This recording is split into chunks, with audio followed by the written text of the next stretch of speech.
একটু একটু আগে না ভাই, আগে না, আগে না, একটা মিনিট ফরজ ভাই, ফরজ ভাই, একটা মিনিট, এক মিনিট, ওই যে ক্যামেরাটা রেডি হচ্ছে।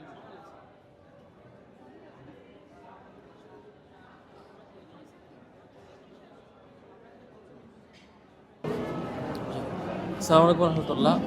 আপনারা দেখছেন এখন দাঁড়িয়ে আছি আমরা টিএসসির বিখ্যাত ক্যাফেটেরিয়াতে, যে ক্যাফেটেরিয়া সকলের কাছে পরিচিত। দুঃখজনক হচ্ছে এতদিন ধরে এখানে মাত্র 20 টাকা দামের একটা খাবার পাওয়া যেত, যে খাবারে খুবই ছোট্ট সাইজ, অর্থাৎ আলুর একটা যে পিস, ওই পিস সম একটা মাংসের পিস দেওয়া হতো, আর অল্প ডাল, আর হচ্ছে অল্প ঝোল, এরপরে ভাত। এটা 20 টাকা নিত, এর বাইরে অন্য কোনো আইটেম ছিল না।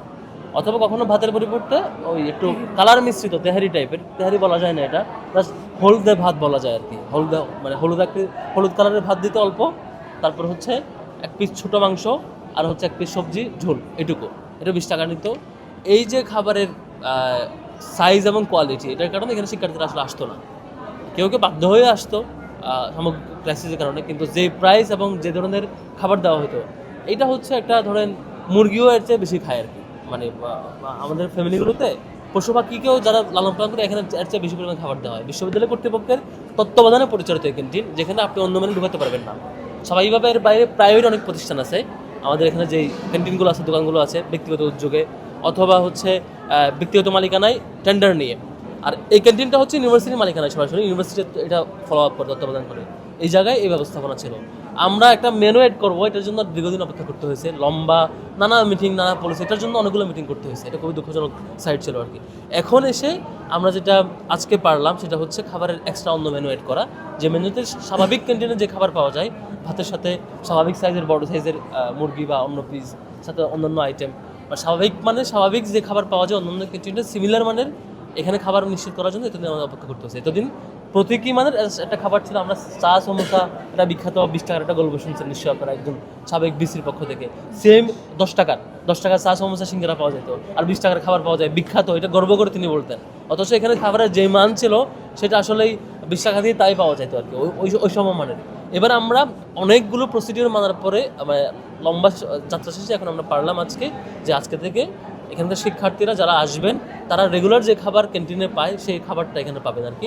বিশ্ববিদ্যালয়ের তত্ত্বাবধানে আমাদের সেকেন্ড ফেজ হচ্ছে, আমরা চেষ্টা করবো এখানে ভর্তুকি নিশ্চিত করে খাবারটা মিনিমাম কম দামে নিয়ে আসার চেষ্টা করা। আরেকটা কাজ আমরা করেছি, সেটি হচ্ছে আমরা অনেকবার রিকোয়েস্ট করেছি যে এই এত বড় ক্যান্টিন, সবাই টিএসসিতে ঘুরতে আসে, বিভিন্ন প্রোগ্রাম উপলক্ষে আসে, শিক্ষার্থীরা এখানে চা খেতে আসলেও যেই নারী শিক্ষার্থী পর্দা করেন, তিনি আসলেই একা কোথাও বসে চা খাবেন, এই সুযোগটা থাকতো না। একটা ফিমেল জন্য আলাদা করার জন্য একটা শিক্ষার্থীদের দাবি ছিল একটা অংশে। সেই জায়গা থেকে আমরা এটা নিশ্চিত করতে পারিনি এতদিন ধরে। ইউনিভার্সিটি শেষ পর্যন্ত বাজেট না দিয়ে তাদের যাত্রা শেষ করলো আর কি। পরে আমরা আমাদের মতো করে মিনিমাম বাজেটে যেটুকু পারা যায়, খুবই মিনিমাম লেভেলে একটা ফিমেল জোন করার চেষ্টা করেছি। আগের 20 টাকার খাবারের মেনুর পরিবর্তে এখন ওইটাও সাথে পাওয়া যাবে, সাথে ডিম, সবজি, ডাল আর সাদা ভাতের একটা মেনু আসছে, সেটার দাম 40 টাকা। এবং মুরগি, সাদা ভাত, ডাল, সবজি, সেটার দাম রেখেছে 55 টাকা। আমরা প্রাথমিকভাবে এটা শুরু করছি। আমি অনেক দিন ধরেই চেষ্টা করছি এটা শুরু করে পরবর্তীতে আমি চেষ্টা করব দামটা আর কিছুটা কমানো যায় কিনা। আর বিশ্ববিদ্যালয়ে অনেকেই মনে করে হচ্ছে ক্যাফেটেরিয়াতে আমাদের বিশ্ববিদ্যালয় প্রশাসন ভর্তুকি দেয়, কিন্তু আমি এই দায়িত্বে আসার পর কাজ করতে গিয়ে দেখি আসলে এখানে কোনো ধরনের ভর্তুকি দেয় না। সর্বোচ্চ যেটা দেয় ইলেকট্রিসিটি সাপোর্টটা দেয়, গ্যাসের সাপোর্টটা দেয়, তারপর হচ্ছে এই প্লেসটার কোনো ভাড়া নেই না, কর্মচারী সাজেস্ট করে।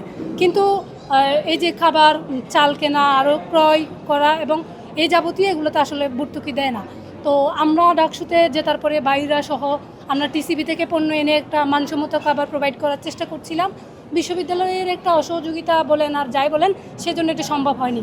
আমি মনে করি যে টিসিবির পণ্য এনে যদি আমরা এই খাবারটা শুরু করতে পারতাম, তাহলে আমাদের দামটা আর একটু কমের মধ্যে থাকতো, 30 টাকার মধ্যে রাখা সম্ভব হইতে বলে মনে করি। আর সেই সাথে আমরা আজকে টিএসসি ক্যাফেটেরিয়ায় ফিমেলদের জন্য একটা জোন করেছি। আপনারা হয়তো অনেকেই জানেন যে ডাকসু ক্যাফেটেরিয়া তথা কলাভবন যে ক্যাফেটেরিয়া, সেটাতে মেয়েদের জন্য ছোটো একটা আলাদা রুম আছে। তো সেক্ষেত্রে মেয়েরা ওখানে তেমন কোনো প্রবলেম ফেস করে না। কিন্তু টিএসসির মতো একটা জায়গায় যেখানে হাজার হাজার শিক্ষার্থী আসেন, সেখানে আসলে মেয়েদের জন্য কোনো আলাদা করে কোনো ফ্যাসিলিটি নেই। সেক্ষেত্রে যারা হিজাবি বোন আছে অথবা যারা আসলে মাইগ্রেনের ব্যথা নিয়ে আসেন, তারা একটু চায় যে একটু বাতাস খাবে, রেস্ট নেবে, সেই সুযোগটা তাদের হয় না। তাদের অনেকের দাবির প্রেক্ষিতেই আমি ফিমেলদের জন্য একটা জোন করার চেষ্টা করেছি। আমি চেষ্টা করছিলাম এটা একটু মানসম্মত গ্লাস দিয়ে বা আরও কার্ডবোর্ড দিয়ে একটা রুম করা যায় কিনা, কিন্তু আমাদের যেহেতু ডাকসু থেকেও বাজেট ততটা নেই, প্রশাসন থেকে দেয়নি, সেক্ষেত্রে আমি পর্দা দিয়ে শুরু করেছি। আশা করব আমি পর্দা দিয়ে করেছি, পরবর্তী জেনারেশন যারা আসবে তারা এটাকে আরও মানসম্মত করে দিবে।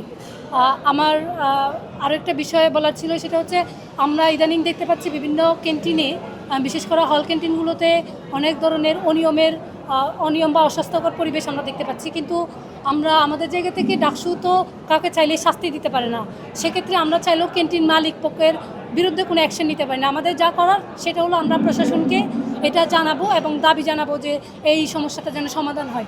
সেক্ষেত্রে ফরহাদ ভাই সহ আমরা ডাকসু টিম, আমরা একটা টিম আছি যারা ফুড সেফটি নিয়ে কাজ করি, তারা সবাই বিশ্ববিদ্যালয় প্রশাসন, ভিসি প্রভিসি স্যার সহ বিশ্ববিদ্যালয়ের যতগুলো হল আছে সবগুলো প্রভোস্ট নিয়ে বসেছিলাম। তারা আমাদেরকে আশ্বাস দিয়েছিল যে তারা একটা ফুড সেফটি কমিটি বা মনিটরিং কমিটি গঠন করবে, সেই কমিটি থেকেই বিভিন্ন হল, বিশ্ববিদ্যালয় এরিয়ার যে ক্যান্টিন, ক্যাফেটেরিয়া সবগুলোর মান নিয়ন্ত্রণে এবং স্বাস্থ্যকর পরিবেশ নিশ্চিত করার জন্য কাজ করবে। কিন্তু আমাদের সাথে যেই দিন মিটিংয়ে বসছিল এই দিন কথা দিলেও এখনও পর্যন্ত সেই কমিটির কোনো ফিডব্যাক আমরা পাইনি, কমিটিও গঠন করা হয়নি। এই যে কমিটি গঠন করতে এত সময় নেই, তাহলে তারা কাজ করবে কিভাবে বা কখন করবে, সেটা প্রশ্ন রেখে আমি আমার কথা শেষ করছি।